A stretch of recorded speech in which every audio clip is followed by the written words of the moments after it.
शुक्रवार दोपहर को नीमच जिला चिकित्सालय में विगत कई दिनों से ऑक्सीजन गैस की सप्लाई में लगे वाहनों के डीजल मेंटेनेंस इत्यादि राशि का भुगतान विभाग द्वारा नहीं किया गया।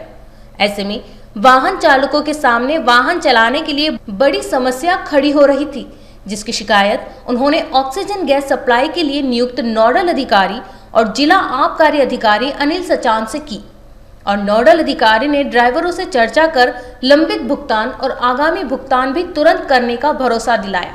साथ ही समय समय पर आने वाली कठिनाइयों का हल करने और जिन वाहनों के फाइनेंस किस्त बाकी है उसके लिए भी कलेक्टर महोदय से कहकर किस्तों को जब तक वाहन अधिग्रहित कर चलाया जा रहा है तब तक छूट देने का भरोसा दिलाया है।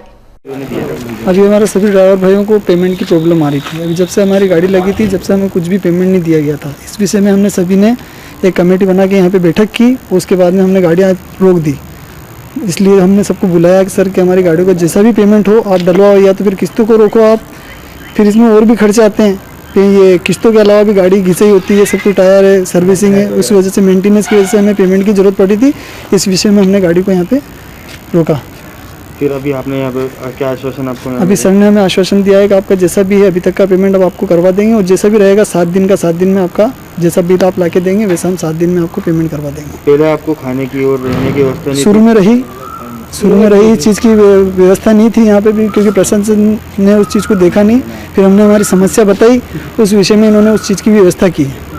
अभी किस तरीके से व्यवस्था में? अभी ठीक है व्यवस्था। अभी आप सिर्फ अभी सभी चीज़ की खाने की व्यवस्था कर दी, हमारे रुकने की व्यवस्था कर दी है।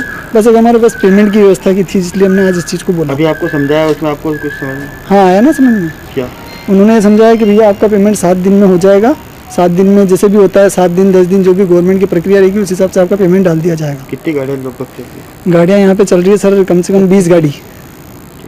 समस्या ये है कि विगत 14-15 दिन से हम लोग को ऑक्सीजन की जो सप्लाई की कमी आ रही थी और जिस तरह मरीजों की संख्या बढ़ती जा रही थी, इसमें हम लोग के सोचने समझने की ताकत खत्म होकर केवल एक बात पे केंद्रित थी कि किस तरह से ऑक्सीजन सिलेंडर प्राप्त करें और किस तरह हम अपने समय पे उसको पहुंचा पाएं।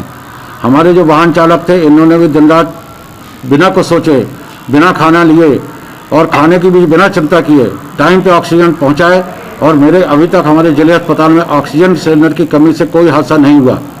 यह हमारे वाहन चालक जो हैं बाहर के हैं, किसी का इधर गाँव है, किसी का इधर गाँव है, इनके खाने की कोई व्यवस्था नहीं थी। लॉकडाउन स्थिति में ढाबे बंद थे, पैसा होने के बावजूद वो खाना नहीं खा पाते थे। ये सब समस्याएं धीरे धीरे इन पे हमने अपना ध्यान केंद्रित किया। इसके पहले हॉस्पिटल परिसर में गाड़ियां, हमारी अभी 20 गाड़ियां लगी हुई हैं, तो हॉस्पिटल परिसर में कोई गाड़ी यहाँ खड़ी हो जाती थी, भर के आई, कोई वहाँ खड़ी हो जाती थी, जब खाली हो रही तब होती थी। इससे भी एक समस्या पैदा हो रही थी। इसलिए हम लोगों ने एक वाहन यार्ड बनाया है, जहाँ पे जो भी गाड़ी भर के आएगी यहाँ खड़ी होगी, यहाँ से खाली सिलेंडर ही भर के जाएंगे। यहाँ पे हम लोगों ने 3-3 पाली में लोगों को शिफ्ट किया है जो नोट भी करते हैं। हमारे यहाँ लेबर सुपरवाइजर है, वो भी पूरा ध्यान रखते हैं। अब तीसरी समस्या थी कि ड्राइवर रात को 1:30 बजे थका मांदा आता है, उसकी क्या व्यवस्था होगी। यहाँ पे नगर पालिका के सौजन्य से SDM साहब ने यहाँ पे पानी का टैंकर रखवा दिया। आप कितने बजे भी आएँ आपको नहाने का पानी मिलेगा। इसके बाद हम लोगों ने यहाँ पे नवीन निर्मित फ्लैट हैं, यहाँ वहाँ से हम लोगों ने प्रशासन की मदद से उनको खुलवा दिया है ताकि ड्राइवर आए रात को तो एक कमरे में लेट सके। इसके बाद तीसरी व्यवस्था था खाने की। तो खाने में कुछ सेवा भारती है, कुछ हम लोग खरीद भी रहे हैं। ये हो चूँकि ड्राइवर का समय निर्धारित नहीं होता है, कोई सुबह 5 बजे जा रहा है, कोई रात को 11 बजे आ रहा है, कोई 1:30 बजे आ रहा है, लेकिन फिर भी एक व्यवस्था रहती है कि खाने को कुछ पैकेट रखे रहते हैं। अब जिसकी जो किस्मत होगी उसको मिल ही जाएगा। ये व्यवस्था करते करते हम लोग इस स्थिति में अभी पहुँच गए हैं। अब हमारे यहाँ सबसे बड़ी समस्या हो रही है वाहनों के पेमेंट की, जो कि सभी के लिए बहुत आवश्यक है, क्योंकि इसकी निर्धारित प्रक्रिया है, इसमें समय लगता है।